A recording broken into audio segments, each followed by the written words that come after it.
مسلمان، دین در خطر است.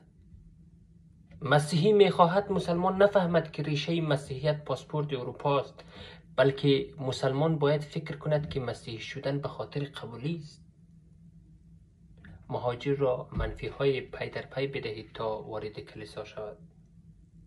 مهاجر را در معرض دیپورت قرار بدهید. تنها پناهگاهی که به خاطر به مهاجر باقی میماند او کلیساست و پلیس دیگر آنجا حق ندارد برود، اما پلیس حق دارد به مسجد برود، به کلیسا نه. تا از این طریق برای گمراهی.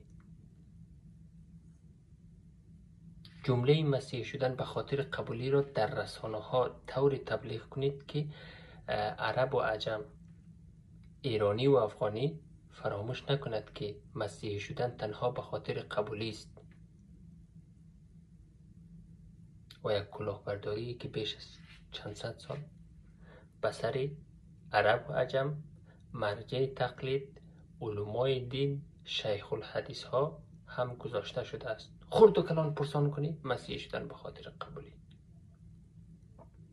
و من نمیفهم چرا علمای دین متوجه همچون کلاهبرداری نشدند. روح لازم را در نقش من از فرانسه به عراق بفرستید و قبل از رسیدن به آقای سیستانی آدم ربایی شود تا بتوانید از این طریق از فتوای کلاهبرداری عیسوی ها جلوگیری کنید.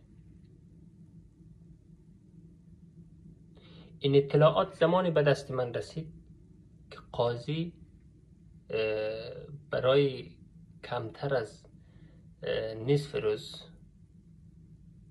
تقریبا 1 ساعت یا 2 ساعت، با دعوت کلیسا و اشتراک من در مراسم مذهبی عیسوی ها، قاضی از من دینم را پرسید.